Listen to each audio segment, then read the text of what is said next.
Love, simplicity, humility, the triune need of man in his daily contact with God.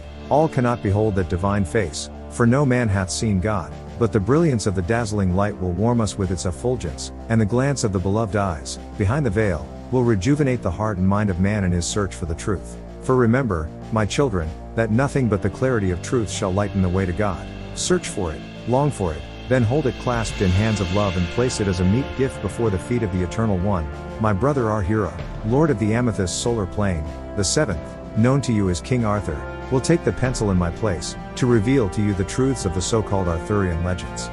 Arthur weds GUINIVERE, Part 2 of 7, The True Life of King Arthur. By now did 21 years rest upon me, and as the after result of the power of kingship trial, and by the common consent of the peoples, was I crowned king in the great temple at Caerleon by the Usk. Great were the rejoicings, and loud the noise of music which filled the temple, sackbut and psaltery, lute and horn gave forth their voices, as I did dedicate myself to my God and to the needs of my people. Upon the blade of Escobar did I swear my fealty. The galleries of the building gave the appearance of a garden of flowers, for they were filled with sweet and stately women, and high o'er my head, in a sequestered colonnade there stood Leogran, king of Camelard, and with him stood one bright as a lily, her golden hair gleaming in the fitful sunlight. I did lean to Piers, who stood nigh me, and asked in muted voice, Who is yonder maid? To which he made answer, She is daughter to Leogran, one GUINIVERE. Ever after saw I no other woman. The feasting and celebrating of my coronation did continue for 3 days, and then did Caerleon empty of the strangers in its gates, as does a cup empty slowly of wine when held in the hand of one who is athirst.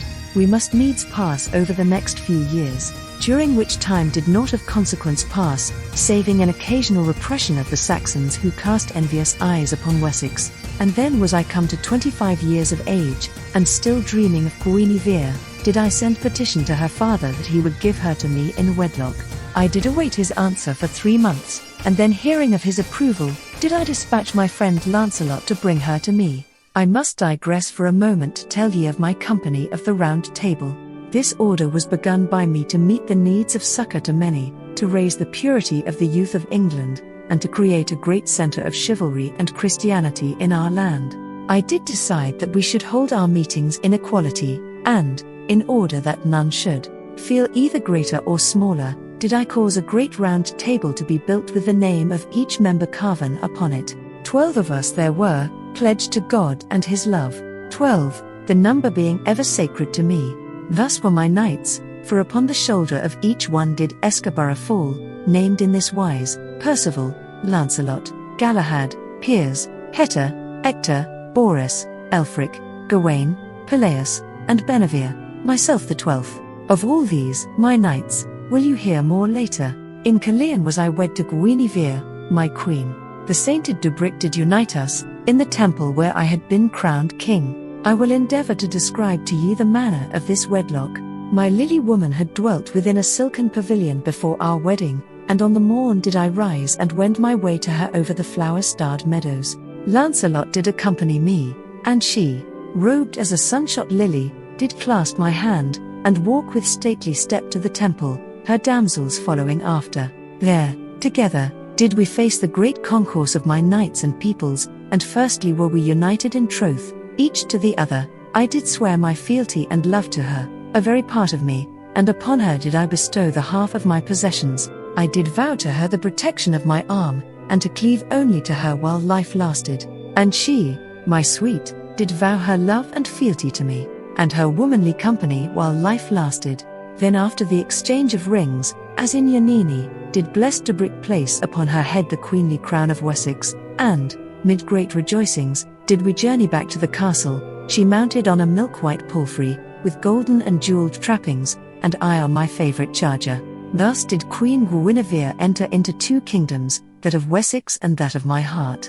My knights did follow us in process, Lancelot and Benevere immediately behind us. I would explain to ye, at this point, that 2 of my knights seldom sat with us, unless called to a round table conference, they being Galahad and Percival. These beloved men ever sought the distress of my realm and journeyed far a-looking. I would describe them to ye. Galahad, dark in hair as the raven's wing, tall of stature, pale of skin, with eyes of deepest blue that burned with intensity. Ever was his vision fixed ahead on somewhat that others could not see, and all his fealty was mine, though his heart belonged to the maid Magran, and she, contemplating a religious life. Percival was as fair as Galahad was dar, beardless too, as the other, with a certain weakness in the mouth, eyes the colour of a mountain tarn. His fealty, and his heart were mine, for he loved no maid. One by one shall I describe to ye my knights, but no more today. The order of the Round Table, at its inception, was fair, pure and strong. The world, methinks, doth resemble it. In Yanini was it fair and pure, and then came treachery and the fall, as in Lamana, and finally the earth passing of its king.